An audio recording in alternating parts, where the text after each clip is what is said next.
بسم الله الرحمن الرحيم. السلام عليكم ورحمة الله تعالى وبركاته. نحمد الله العظيم نصلي ونسلم على الرسول الكريم أما بعد. وقد قال الله سبحانه وتعالى في كلامه القديم والفرقان الحميد: وقالت امرأة فرعون قرة عين لي ولك. அன்பான சகோதரர்களே, அல்லாஹு ஜல்ல ஷானஹு தஆலா மனிதனுக்கு வழங்கி இருக்கக்கூடிய பல்வேறு அருட்கொடைகளில் மிக முக்கியமான நிஅமத்தான அருட்கொடை மனிதனுக்கு அல்லாஹ் வழங்கி இருக்கக்கூடிய நாவு என்று சொல்லக்கூடிய அருட்கொடை. அல்லாஹு ஜல்ல ஷானஹு தஆலா அவன் வழங்கிய நாவின் மூலமாக மனிதன் பேசுகிறான். மாத்திரமல்ல, தான் உட்கொள்ளக்கூடிய உணவை ருசி அறிந்து சுவைத்து நாவின் மூலமாக உண்ணுகிறான்.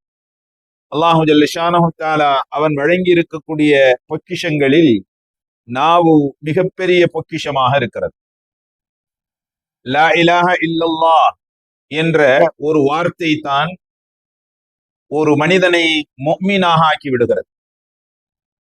கபில்து என்று சொல்லக்கூடிய ஒரு வார்த்தை தான் காலம் முழுக்க ஒரு பெண்ணை மனைவியாக ஆக்கி வாழ்க்கையின் ஒப்பந்தத்தை ஆக்கிக் கொள்வதற்கு கபில்து என்ற ஒரே ஒரு வார்த்தை தான் போதுமானதாக ஆகிவிடுகிறது. தலாக் என்று சொல்லக்கூடிய ஒரே ஒரு வார்த்தை காலமெல்லாம் சேர்ந்து வாழ்ந்த கணவன் மனைவியை பிரித்து வைப்பதற்கு தலாக் என்ற வார்த்தை காரணமாக ஆகிவிடுகிறது. இப்படி ஒரே ஒரு வார்த்தையின் மூலமாக பல்வேறு நல்லவைகளும் சரி கெடுதிகளும் சரி நாவின் மூலமாக ஏற்படுகிறது. நபிகள் நாயகம் ஸல்லல்லாஹு அலைஹி வஸல்லம் அவர்கள் சொல்வார்கள், நாவின் தீங்கை விட்டும் அல்லாஹுவுக்கு பிடித்தமில்லாத விஷயங்களை பேசுவதை விட்டும் உங்களது நாவை நீங்கள் தடுத்துக் கொள்ளுங்கள் என்று சொல்வார்கள். எனவே ஒரு மனிதனை சுவனத்திற்கு உரியவனாக ஆக்குவதும் நாவுதான், ஒரு மனிதனை நரகத்திற்கு உரியவனாக ஆக்குவதும் நாவுதான்.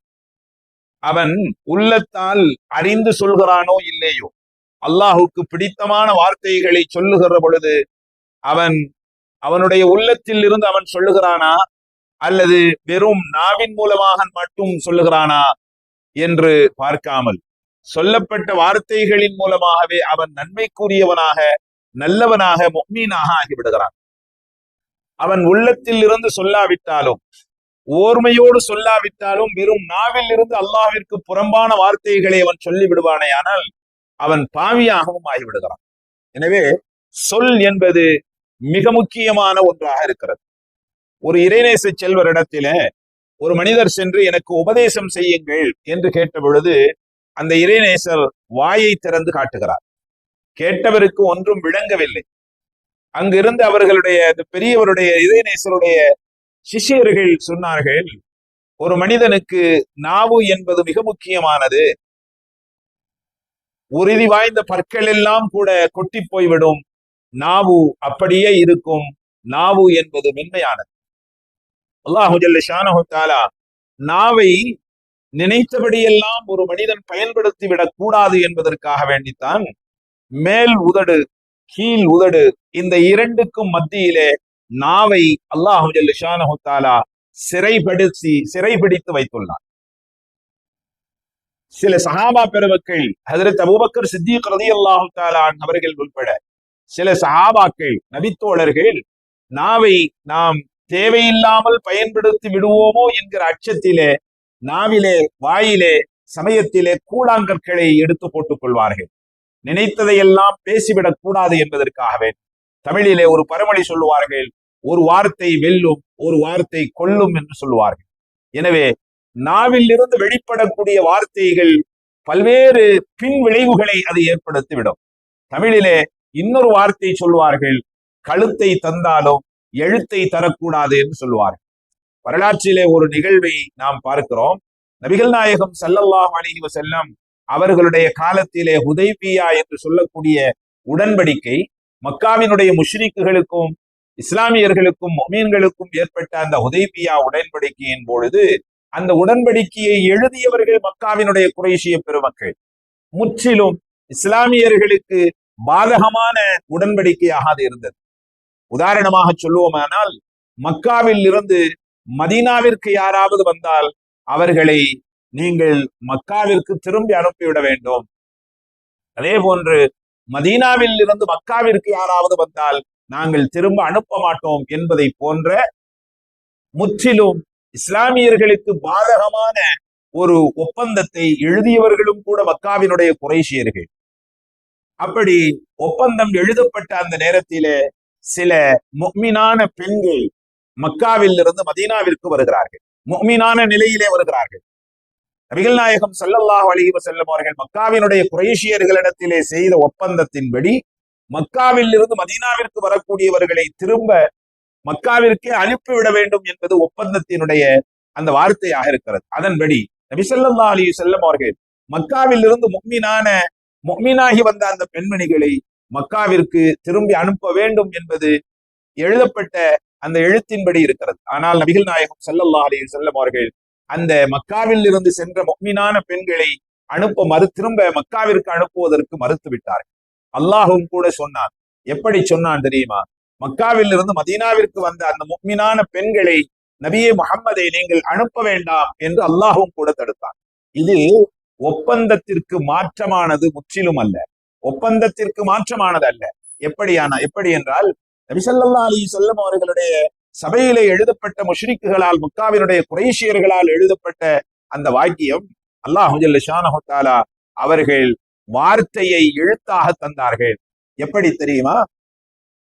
இன்ஜா மின்னா ரஜுலுன், எங்களிலே ஆண்கள் யாராவது வந்தால், உங்களிலே ஆண்கள் யாராவது வந்தால், மக்காவில் இருந்து மதீனாவிற்கு யாராவது ஆண்கள் வந்தால் நீங்கள் அவர்களை திரும்ப அனுப்பிவிட வேண்டும் என்பதுதான் ஒப்பந்தத்தில் ரஜுலுன் என்ற வார்த்தை எழுதப்பட்டிருக்கிறது. குறைஷியர்கள் தானாகவே அவர்கள் ஆண் பெண் என்று பிரிக்காமல் ஆண் என்று தெளிவாக குறிப்பிட்டு விட்டார்கள். எனவே அல்லாஹ் ஜல்ல ஷானஹு தஆலா மக்காவில் இருந்து மதீனாவிற்கு வந்திருக்கக்கூடியவர்கள் பெண்கள், எனவே நீங்கள் திரும்ப அனுப்ப வேண்டியது இல்லை என்பதாக அல்லாஹ் ஜல்ல ஷானஹு தஆலா திருக்குர்ஆன் ஷரீஃபிலே ஆயத்தை இறக்கினார். அவர்கள் எழுதிய அந்த வார்த்தை அவர்கள் மீற முடியவில்லை. இது போன்று வரலாற்றிலே நிறைய நிகழ்வுகளை நம்மால் சொல்ல முடியும்.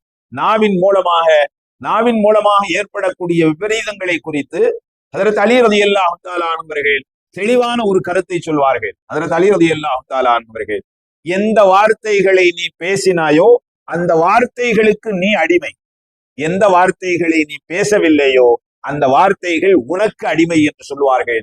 ஹஜ்ரத் அலி ரலியல்லாஹு தஆலா, எந்த வார்த்தைகளை நாம் பேசினோமோ அந்த வார்த்தைகளுக்கு நாம் அடிமை, எந்த வார்த்தைகளை நாம் பேசாது மனதிற்குள்ளேயே வைத்துக் கொண்டோமோ அந்த வார்த்தைகள் நமக்கான அடிமை, நம்முடைய அடிமை என்று சொல்வார்கள் ஹஜ்ரத் அலி ரலியல்லாஹு தஆலா அன்ஹு. எனவே நாவின் மூலமாக ஏற்படக்கூடிய நல்லவைகளாக இருந்தாலும் சரி, தீயவைகளாக இருந்தாலும் சரி, நல்லதை பேசுவதாக இருந்தாலும் சரி, தீயதை பேசுவதாக இருந்தாலும் சரி, நாவு ஏற்படுத்தக்கூடிய பின் விளைவுகள் மிகவும் அதிகமானது, மிகவும் முக்கியமாக கவனிக்க வேண்டியது. வரலாற்றிலே இன்னொரு நிகழ்வை நாம் சொல்லுவோம்.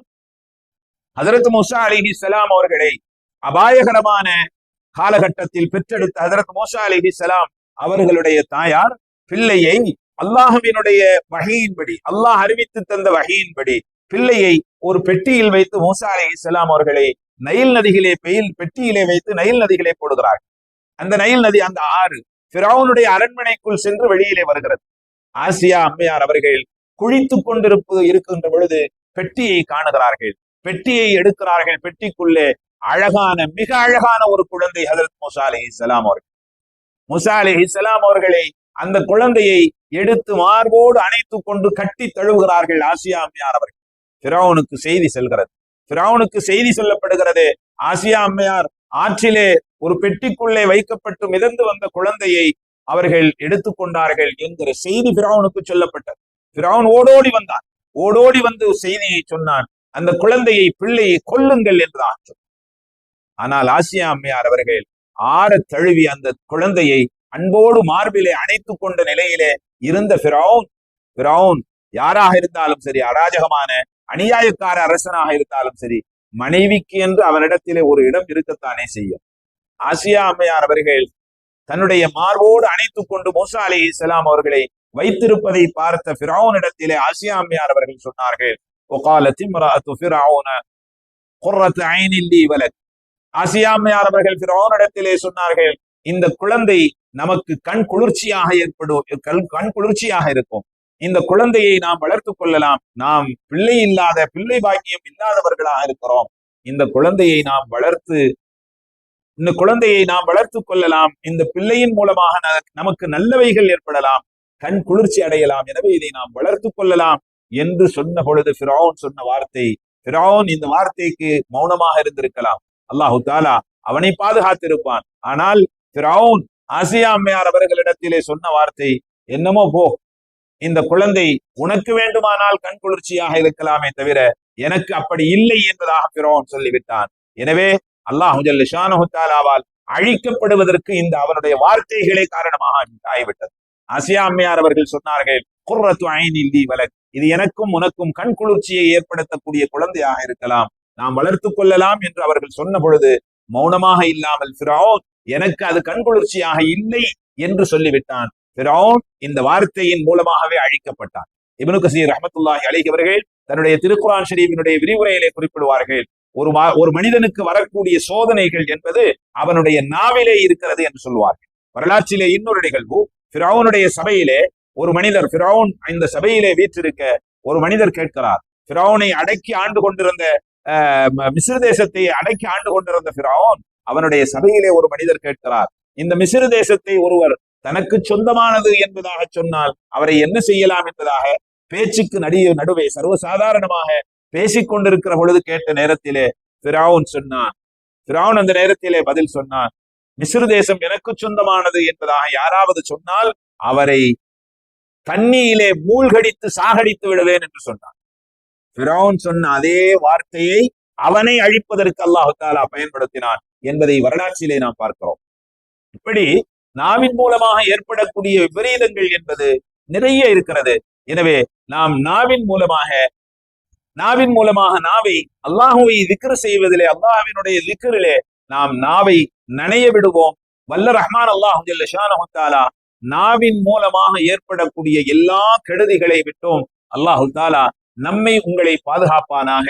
ஒரு நாவு என்பதுதான் ஒரு முஃமினை நாவில் இருந்து வெளிப்படக்கூடிய வார்த்தைகள் தான் ஒரே ஒரு வார்த்தை முஃமினாக ஆக்கிறது, ஒரே ஒரு வார்த்தை காஃபிராகவும் ஆக்கி விடுகிறது.